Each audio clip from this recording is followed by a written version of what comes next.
에베소서 1장 7절, 오늘 7절이 한 말씀 좀 같이 보겠습니다. 이 한 말씀 안에 사실은 구원의 그 진리가 어떻게 보면 압축돼 있다. 근데 에베소서는 말씀 한 말씀 한 말씀에 이렇게 기독교의 중요한 진리들을 압축해 놓은 것 같은 느낌을 받아요. 그 컴퓨터 프로그램에 압축해 놓은 압축이란 프로그램이 있거든요. 큰 재료를 갖다가 그냥 꽉 묶어가지고 간단하게 만드는 거. 마치 그런 것 같습니다. 1장 7절. 자, 읽어봅니다. 자, 1장 7절. 자, 읽어보면 시작. 우리는 그리스도 안에서 그의 은혜의 풍성함을 따라 그의 피로 말미암아 속량 곧 죄 사함을 받았네. 다시 한번 시작. 우리는 그리스도 안에서 그의 은혜의 풍성함을 따라 그의 피로 말미암아 속량 곧 죄 사함을 받았느니라. 자, 죄 사함을 받았다는 얘기는 이제 구원받았다 그 말이죠. 죄 사함을 받았다는 얘기는 구원받았다 이제 그 말입니다. 자, 그러면 구원의 범위가 어디냐? 구원의 범위.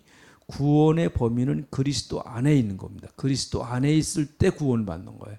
그러니까 이 세상 사람들은 뭐 흑인도 있고 백인도 있고 뭐 동양인도 있고 뭐 서양 사람도 있고 또 황인종도 있고 다 그러지만 또 뭐 남자 여자 그 사람을 수백 가지 방법으로 이렇게 나눌 수 있지만 성경은 딱 두 가지. 그리스도 안에 있느냐, 그리스도 밖에 있느냐. 그거죠. 그리스도 안에 있느냐, 그리스도 밖에 있느냐. 우리는 그리스도 안에 있을까요? 그리스도 밖에 있을까요? 네, 할렐루야. 확신해야 됩니다. 우리가 누가 뭐라고 그랬나 난 그리스도 안에 있는 거예요. 꼭 여러분 착각하지 마세요. 내가 그리스도 안에 있기 때문에 완전하다 그 말이 아니에요. 완전하다 그 말이 아닙니다. 나는 여전히 그 완전을 향해서 나가는 사람이지만 완전을 향해서 그 완전이라고 하는 건 하나님 나라 가서 궁극적으로 이루어지는 거예요. 하나님 나라. 그래서 자꾸 예수 믿는 사람들이 그 잘못하면 이제 그런 착각을 해요. 그래서 그것 때문에 그 이제 이 구원의 확신을 갖지 못하는 그런 경우가 상당히 많은데 내가 그리스도 안에 있다고 하는 것 때문에 내가 구원받는 거예요. 그리스도 밖에 있으면 아무리 착한 일을 하고 좋은 일을 해도 영적으로 보면 사실은 그건 하나님이 보실 때는 의미가 없는 거예요. 그래서 제가 언젠가는 뭐 그것도 이제 말씀드렸습니다. 밀양이라고 하는 그 영화에서 참 그 이창동 감독이 만든 영화거든요. 내가 볼 땐 그 영화는 상당히 기독교를 아주 의도적으로 비판하기 위해서 만든 영화예요. 뭐 기독교인들이 굉장히 그 영화를 보고 좀 각성도 해야 되겠지만은 이제 전도연이 주연이죠. 전도연이 주연이에요. 근데 아들이 하나 있었는데 아들이 유괴범한테 잡혀가 가지고 결국은 아들이 죽습니다. 근데 그 유괴범이 이제 잡혀요. 그래가지고 유괴범이 감옥으로 들어가죠. 근데 이제 고향이 밀양으로 내려가는데 그래서 제목이 밀양이에요. 밀양. 고향이 밀양이라서 밀양으로 내려가서 사는데 어느 날 교도소 이제 밀양에 내려가서 그 신앙생활을 해요. 신앙생활. 참 거기서 기도도 열심히 하고 막 거기서 전도연이 막 기도하는 것들 아버지 하면서 막 기도하는 것도 나오고 막 그래요. 그리고 또 뭐 구역 예배 참석하는 것도 나오고 그런 게 나온. 그러니까 믿음이 어느 정도 이렇게 이제 들어갔어요. 믿음이. 그래가지고 그 교도소에 자기 아들을 데리고 가가지고 이제 죽인 그 사람을 찾아갔죠. 그 사람을 면회를 갔어요. 그러니까 자기 딸에는 용서를 하려고 이제 내가 용서합니다. 이렇게. 근데 그 면회를 받으러 나온 이제 그 사람 그 유괴범 있잖아요. 근데 얼굴도 되게 왜 그런 배우를 썼나? 그 멋있는 배우 좀 쓰지. 아주 얼굴도 지질이 못생긴 배우를 썼어요. 진짜 그냥.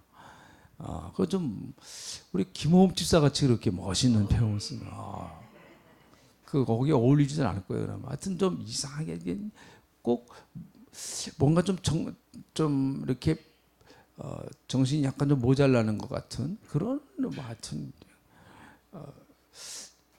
나오면서 그냥 할렐루야 그런 거예요. 할렐루야. 그러면서 하나님께 감사하며 나는 구원받았습니다. 막 그렇게 이제 얘기를 해요. 하나님이 내 죄를 용서하셨습니다. 그렇게 얘기를 합니다. 그랬더니 전도연이 확 돌아버려요. 엄마가. 엄마인 내가 용서를 안 했는데 누가 용서 안 했냐는데 그거거든요. 엄마인 내가 용서 안 했는데 누가 감히 용서를 하느냐 말이죠. 그리고 신앙생활을 때려쳐버려요. 신앙생활을. 이제 기독교인들을 굉장히 이제 기독교인들을 어떻게 보면 좀 비판적으로 얘기한 거죠. 그게 기독교인들을. 물론 그 사람 제가 볼 때 그 사람도 잘못이죠. 좀 사과도 하고 죄송합니다. 너무 죄송합니다. 뭐 그런 절차를 거쳤어야 되는데 5장 나오면서 그냥 할렐루야 나오니까 이게 아무리 좋은 얘기도 이제 거부감을 가질 수밖에 없는 얘기죠. 근데 그 사람도 문제지만은 전도연도 우리 믿는 사람 입장에서 보면은 성경적인 것은 아니죠. 용서는 용서는 누구의 고유 권한이에요? 하나님의 고유 권한이에요, 그거는. 그러니까 이 사람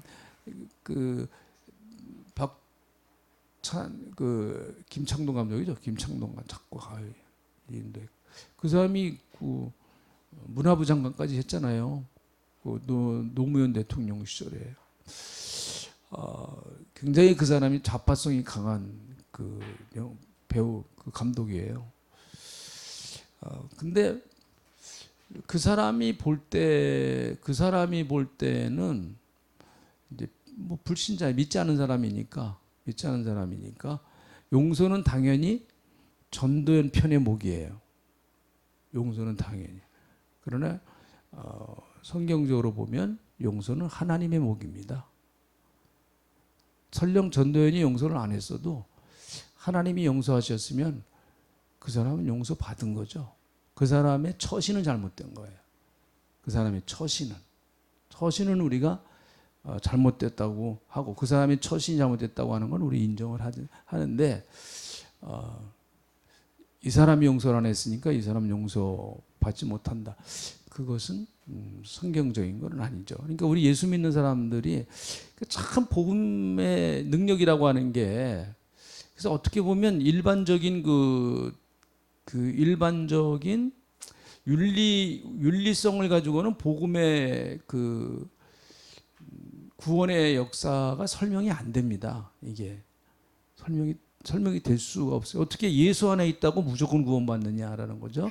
예수 안에 있다고 어떻게 무조건 구원받느냐. 또 예수 밖에 있다고 해서 어떻게 무조건 멸망나. 예수 밖에 있는 사람도 좋은 사람이 있을 거 아니에요. 착한 사람이 있을 거고 좋은 사람이 있을 거고 그렇지 않습니까? 그런데 성경은 분명해요. 예수 밖에는 구원이 없다. 예수 안에 있을 때 구원이 있다.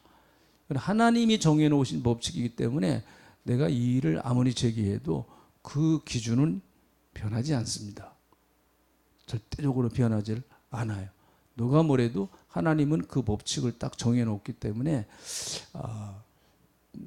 변하지 않죠. 그래서 이게 이제 절대적 진리라고 그래요. 이런 것들을 절대적 진리다 이렇게 말합니다. 그러니까 하나님은 절대적 진리는 절대로 양보를 안 하세요. 하나님은 어떤 일에 후회도 하세요. 후회도 하십니다. 어떤 일은요? 하나님이 후회하신 일이 뭐가 있어요? 성경에 하나님이 후회하셨다. 사람을 만드신 것도 하나님 후회하셨대. 그리고 사울을 내가 첫 번째 왕으로 삼은 것도 후회한다. 후회한다고 하는 것은 굉장히 인간적 표현이죠. 사람을 잘 하나님의 마음을 사람에게 잘 설명하려고 그런 표현을 쓴 거죠. 하나님이 사람처럼 뭐 그렇게 하신 건 아닌데, 자, 어쨌든 우리는 그리스도 안에 있다. 여기에 사도 바울의 아주 그 신학적인 사상이죠. 아주 제1원리예요. 신학적인 사상. 그래서 에베소서에 예수 안에서라는 말이 몇 번인가 한번 읽으시면서 찾아 숫자를 한번 세봐라 그렇게 말씀을 드렸잖아요. 그 혹시 세본 분 있으세요? 몇 번인가? 예수 안에서, 그 안에서 뭐 이런 그 표현 몇 번 나오나? 11번 나와요? 우리 김호흡 지사님 말이 맞는가 안 맞는가 한번 다음 주에 여러분이 도전을 해보세요. 저건 틀렸다. 한번 도전을 해보세요. 맞았다. 한번. 김호흡 지사 말이 맞나? 사랑하는 자? 사랑하는 자는 빼세요. 그리스도라는 말만. 그리스도. 11번. 에베소서 전체에서. 그러니까 우리 지금 우리 김호 지사가 놀랬잖아요. 그러니까 자, 이 말 우리 김호 지사님이 얘기한 게 틀리는가 맞는가 여러분이 검증단이 돼 주시기 바랍니다. 아시겠죠? 네. 김호 지사님 말이 틀려. 이렇게 틀린 것 같아 하면 여러분이 증명을 하세요. 틀린 거. 그리스도 안에서. 그리스도 안에서. 네. 바울이 쓴 서신서는 이 말이 많아요. 빌립보서에서도 상당히 많이 나와요. 빌립보서에서도. 특별히 이제 옥중서신에서 많이 나와요. 옥중서신에서. 바울이 쓴 서신서 중에서 감옥에서 쓴 서신 중에서 많이 나옵니다. 우리 김호우 주사님 수고했어요. 11번. 딱 맞았으면 좋겠네요. 저도 확인을 해봐야 돼요. 저도 확인을 안 했어요. 그러니까 저도 확인을 해볼게요. 11번입니다. 제가 맞으면 자신있게 저도 외칠게요. 11번입니다. 막 이렇게. 자, 그러니까 구원의 범위는 그리스도 안에 들어올 때 가능하다는 거예요. 그리스도 안에 들어올 때. 자, 그리스도 안에 들어오는 방법이 뭐냐? 그리스도 안에 들어오는 방법. 자, 7절 다시 한번 봅니다. 우리는 그리스도 안에서 그의 은혜의 풍성함을 따라 그의 피로 말미암아. 어떻게 그리스도 안에 들어가는 거예요? 그리스도 밖에 있던 사람이 어떻게 그리스도 안으로 들어가요? 네, 그 앞에 있는 것 다 포함해서 그의 은혜의 풍성함을 따라. 여기 하나님의 마음이에요. 그의 은혜의 풍성함을 따라. 하나님이 그 은혜로 풍성한 마음을 가지고 그의 피로 말미암아 우리를 성령하셨대요. 그러니까 구원의 방법은 예수님의 피예요. 예수님의 피, 그리스도의 피, 그의 피, 예수님의 피예요. 구원의 방법은요. 그런데 그렇게 된 동기가 뭐냐? 그렇게 된 우리를 그리스도 안으로 인도하는 동기가 뭐냐? 그것은 은혜의 풍성함. 은혜의 풍성. 그러니까 우리가 잘나서 된 게 아니다라는 거죠. 은혜의 풍성함이다. 그래서 참 바울은 은혜라고 하는 단어를 너무너무 좋아했던 사람이에요. 은혜라는 단어를 너무너무 좋아했어요. 은혜가 이긴다라는 책이 있어요. 저도 그 책을 좀 아직 다 못 읽었는데 읽다가 좀 또 이제 읽다가 못 읽다 그랬는데 아직 다 좀 못 읽었는데 제목이 너무 좋아가지고 제가 그 책을 샀어요. 제목이 너무 좋아서 은혜가 이긴다. 멋있죠 제목이? 은혜가. 그래요. 정말 결국은 이제 은혜가 이기게 합니다. 우리를 은혜가 이기게 하는 거예요. 은혜가 이깁니다. 은혜 편에 선 사람이 이겨요. 그러니까 은혜의 반대는 율법이거든요. 율법 편에 서면 결국은 이기지 못합니다. 은혜 편에 설 때 결국 이기는 거죠. 우리가 은혜 안에 있으면은 우리가 범죄를 했어도 회개하고 하나님의 용서를 받고 그런 풍성함을 누릴 수가 있게 되는 거죠. 은혜 안에 있으면은요. 그래서 여러분 올해 마음껏 주님이 주시는 은혜 안에서 그 마음껏 은혜를 누리시는 저와 여러분 되시기를 주님의 이름으로 축복합니다. 한번 따라합시다. 은혜가 이긴다. 그냥 큰 소리로 이겨야 되죠. 올해 이겨야 됩니다. 참 운동 안 했네. 나도 잊어버렸네. 좀 이따 할게요. 자, 은혜가 이긴다. 시작. 은혜가 이긴다. 다시 한번 시작. 은혜가 이긴다. 네, 꼭 이깁니다. 은혜가요. 결국은 은혜 안에 설 때 우리가 이기게 돼 있어요. 그의 풍성함을 따라. 그 주님 은혜 안에는 풍성함이 있어요. 풍성함이. 그러니까 그 은혜 안에 있는 그 풍성함으로 우리가 들어가 버려야 돼요. 풍성함으로. 근데 우리는 자꾸 밖에서 빙빙 도는 경우가 있거든요. 그 안에 그냥 은혜 안에 풍성함이 있는데 거기에 그냥 풍덩 빠져가지고 거기서 마음껏 마치 그냥 그 잠수를 하고 막 그런 것처럼 마음껏 누려야 됩니다. 그의 피로 말미암아, 구원의 방법이죠. 구원의 방법. 그의 피. 예수님의 피, 보혈, 이것은 우리가 하도 많이 들은 말씀이기 때문에 아마 여러분들이 머릿속으로 어느 정도 이렇게 생각나는 것들이 있을 거예요.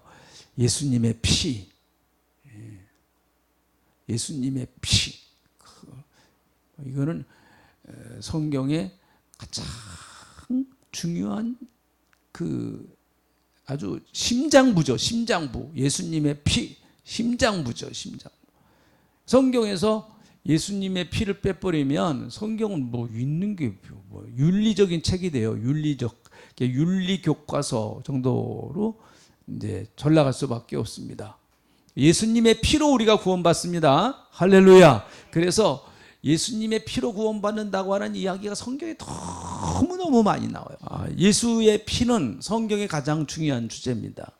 성경의 가장 중요한 주제예요. 그래서 성경은 피 먹지 말라 그랬죠. 유대인들은 피 지금도 안 먹습니다. 피. 왜 피 먹지 말라 그랬어요? 피는 생명을 상징하니까 피를 먹지 말라 그렇게 말씀하고 있습니다. 그래서 예수 그리스도의 그 피가 우리의 모든 죄를 사한다. 구원의 방법은 예수님의 피죠. 구원의 동기는 그의 은혜의 풍성함을 따라. 은혜의 풍성함. 예수님이 우리에게 은혜 주시기로, 하나님이 우리에게 은혜 주시기로 한 풍성한 마음이 있었단 말이에요. 그게 동기예요. 동기. 그러니까 구원의 출발은 늘 하나님부터 시작이죠. 자, 그 결과는 결과는 어떠냐는 게 결과. 7절. 그의 피로 말미암아 속량 곧 죄 사함을 받았느니라. 이 속량이라고 하는 말은 무슨 말인가 하면, 속량이라고 하는 말은 값을 지불했다라는 의미예요. 값을 내가 지불했다. 그 당시에는 이제 바울이 에베소서를 쓸 당시에는요, 노예 시장이 많았습니다. 노예 시장. 그 노예로 팔려온 사람들이 많았어요. 누가 노예가 되느냐? 전쟁 포로가 노예가 됩니다. 그리고 빚을 많이 졌을 때 빚을 못 갚아요. 그러면 이제 노예가 또 되는 거예요. 노예가. 그리고 또 한 가지는 부모가 노예예요. 그럼 자식도 노예예요. 이건 유전이 되는 거예요. 그 가문 그대로 유전이 되는 거예요. 그러니까 이런 사람들을 이제 우리 부잣집 어느 집에서 이런 노예가 필요한데 좀, 그러니까 노예 시장에 가갖고 자기가 그런 자기 집에 맞는 노예를 갖다가 사오는 거예요. 노예를 사오는 거예요. 돈을 지불하고. 그러니까 돈을 지불하고 노예를 사오면 그 사람은 이제 누구의 노예가 되는가 하면 그 집 돈을 지불한 사람의 노예가 되는 거죠. 근데 어떤 사람이 그 노예를 돈을 주고 샀습니다. 그리고 나서 그 노예를 해방시켜 줬어요. 해방. 노예 문서 다 찢어버리고 해방시켜 줬단 말이죠. 그 사람은 그러면 자유예요. 이제 자유. 여기서 말하는 의미는 바로 그런 의미예요. 다 값을 지불했다는 거예요. 죄의 값을 다 지불했다. 죄의 값을 누구한테 지불했을까요? 네? 자, 여기서 죄의 값을 그 속량, 여기 속량은 죄의 값을 지불했다는 말인데, 그러면 우리의 죄의 값을 누구한테 지불을 한 거예요? 하나님. 다 하나님이십니까? 마귀. 마귀라 그러면 안 돼요. 그러면 이게 잘못된 이단이 될 수 있습니다. 마귀라 그러면 하나님이란 말이 맞아요. 하나님이란 말이. 그 다락방이라고 하는 좀 이단 비슷한 그 곳이 있습니다. 거기서 이제 이렇게 좀 얘기를 해요. 예수 그리스도의 피가 우리의 모든 죄를 다 속량했다는 거죠. 속량했다. 속량의 결과는 죄사함이라는 거예요. 죄사함. 속량의 결과. 그러니까 예수 그리스도의 피만이 모든 죄를 다 속량한다. 다 깨끗하게 씻는다라는 거죠. 그러니까 오늘 자 그래서 또 보세요. 죄사함을 받았느니라. 이건 결과예요. 결과. 죄사함을 받았느니라. 이건 결과일 뿐만 아니라 완성이에요. 그러니까 죄사함은 이미 완성된 거예요. 죄사함은. 구원은 이미 받은 거예요. 죄사함은 완성된 거고 구원은 이미 받은 거예요. 그런데 받아놓은 구원, 이게 잘 이해를 하셔야 돼요. 받아놓은 구원을 또 받아가야 돼요. 이게 그 말이 안 맞는 얘기일 수도 있고, 근데 맞아요. 받은 구원을 더 정확한 말은 전진을 시키는 거죠. 내 구원을 받았어요. 내가 구원을 받았다. 여기 보니까 받았다고 그랬으니까 받았습니다. 그런데 이 구원이라고 하는 것은, 구원은 무슨 그 이론적인 이야기가 아니잖아요. 무슨 뭐 이렇게 법조문에다가 찍어 당신 구원받았어 하고 딱딱딱 무슨 뭐 판사가 이제 판결을 해가지고 우리가 종이짝 주고 뭐 이렇게 너 이제 구원받아, 그게 아니잖아요. 구원은 생명이에요. 생명. 따라합시다. 구원은 뭐라고요? 생명이에요. 생명은 반드시 뭐 하느냐? 자라요. 그래서 자라는 구원으로 가라는 거예요. 그래서 생명은 이미 얻었다는 거죠. 생명은 이미 얻었어요. 우리가 다 생명은 얻었어요. 근데 어떤 사람은 자꾸 생명을 안 얻었대. 이게 그건 예수를 믿었는데 생명을 얻지 못했대요. 그거 아니죠. 또 생명을 얻었다가 막 또 죽었다가 살아났다 그러는데, 자기가 예수님인가 뭐 죽었다 살아났다 그러게. 뭐 예수님처럼 그렇게 능력이 많아요? 그건 아니거든요. 죽은 것 같은 거예요. 죽은 것 같아요. 그러니까 이제 생명을 얻었는데 활동을 안 하는 거예요. 생명이 움직이질 않는 거예요. 생명은 있어요. 마치 중환자실에서 이렇게 딱 그냥 호흡기 끼워 들어넣어 있는 그분에게.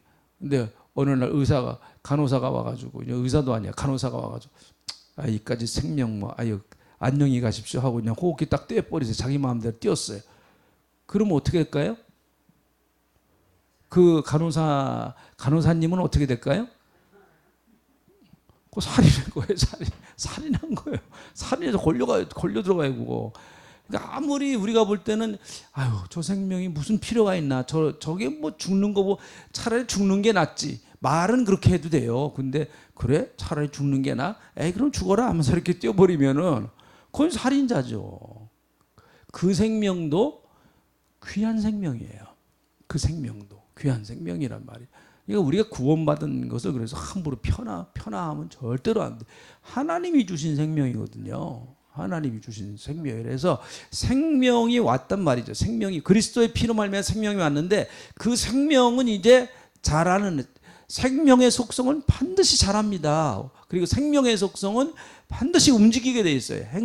생명이라는 거는 명사가 아니라 동사예요. 동사. 움직이는 거예요. 움직여요. 생명은 반드시 움직이게 되어 있습니다. 그래서 그 갓난아이 때 봤던 아이를 한 뭐 2, 3년 만에 보면 그렇게 컸냐? 그렇게 컸냐? 우리 다 그러잖아요. 그 생명이라고 하는 게 약동하는 거니까. 생명이라고 하는 게. 그러면 또 그렇게 얘기해. 목사님, 우리 생명은요 약동 안 해요. 또 그래 이제 나이 많이 드신 분들 그건 젊은 애들이 그렇죠. 애들이나 생명이 약동 아니 우리는 쪼그라드는 생명이에요. 막 자꾸 근데 그렇게 얘기할 수 있는데 그거는 우리는 내면의 생명이 커졌잖아요. 할렐루야. 내면의 생명이 우리 커졌어요. 내면으로 아름다운 거죠. 내면 우리 권사님들 다 내면이 아름다우신 거예요. 아멘. 아 그렇게 믿으셔야죠. 우리 그렇죠. 우리 여기 조금 젊은 파티에 그래서 좀 속해 있는 분들 그 권사님들 집사님들 얼마나 내면이 아름다우지 그죠? 그렇죠. 그래. 얼마나 딱 그 생명이 자랐기 때문에 그런 거예요. 그 생명이 뭐 생명이 육신의 생명만 있나요? 뭐 육신의 생명이 있는 거 그것만은 아니거든요. 그러니까 우리의 믿음의 생명은 반드시 자라나는 그런 속성이 있단 말이죠. 그래서 죄 사함을 받았어요. 이미 생명이 왔단 말이죠. 여기서 받았다는 얘기는 생명이 왔다고 하는 의미에서 하는 생명이 이미 우리 안에 들어와 버렸어요. 예수의 생명이 이미 우리 안에 들어왔습니다. 뭐 10년 후에 들어오는 게 아니고 뭐 한 3, 4년 후에 들어오는 게 아니고 예수를 믿는 그 순간 예수의 생명이 들어오는 거예요. 그러니까 이게 사람이요 제일 겁나는 게 갑자기 훅 하고 들어오는 아까 우리 권사님처럼 갑자기 훅 하게 들어오는 거 이게 근데 이게 예수의 생명이 보니까 그런 속성이 있어요. 어느 날 갑자기 내 삶에 훅 하고 들어와 오셨어요. 나는 그걸 얘기치 않아요. 나는 그 예수님을 10년 동안 찾았는데 10년 만에 예수님이 훅 하고 들어오셔서 그런 얘기는 없어요. 그런 얘기는. 그거는 구원받은 사람이나 그런 감각이 있는 거지 구원받지 않은 사람 그런 감각 없습니다. 영이 죽었는데 무슨 감각이 있어요. 영이 죽었는데 그게. 그래서 과거에 완전히 이루어졌다라는 거죠. 이루어졌는데 이 생명은 또 자라가는 생명이다. 이걸 같이 알고 계셔야 돼요. 자라가는 생명은 자라는데 곱게 자라요? 어떻게 자라요? 자라는데 여러분의 삶을 생각해 보시면 돼요. 여러분이 그 살아오신 삶을 생각해 보시면 돼요. 곱게 아주 그냥 이렇게 아이고 참 이렇게 곱네. 그렇게만 여태까지 다 잘하셨죠? 네. 산전, 수전, 네. 공중전, 요즘은 핵전쟁까지. 자꾸 핵으로 위협하잖아요. 핵으로 뭐 쏘르니 마느니 그러니까 뭐 이것도 또 이겨내야 돼 우리가. 아이고 진짜 아주 대한민국에서 살기 힘들어요 진짜 아주 그냥 대한민국에서 살기 힘들어. 그러니까 다 그 과정을 거치는 거죠. 자라나는 생명은 완성된 그 생명은 이제 하늘나라 가야 이루어지는 거거든요. 이 땅에서의 자라나는 생명은 험난한 길을 가는 거예요. 험난한 길을 갈 수밖에 없어요. 그래서 저와 여러분의 삶이 그래서 나는 이런 사람이 질 얄미워. 자기는 예수 믿고 늘 행복하대. 난 정말 그런 사람이 얄미워요.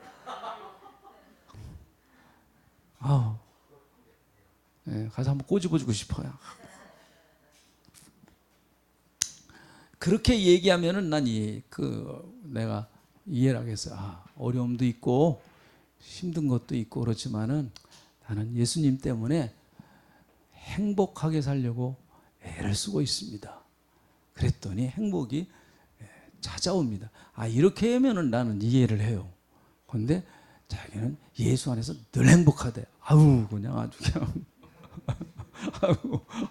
솔직히 아니잖아. 우리끼리 얘기하고 솔직히 아니잖아요. 그죠? 왜? 그렇죠. 주여. 소리도 나오고, 그냥, 소리도 나오고, 주여 소리도 나오고. 그렇지만, 그럼에도 불구하고, 아까 여기 나오는 대로, 하나님의 동기가 그래서 중요한 거예요. 그의 은혜의 풍성함이 늘 있는 거예요.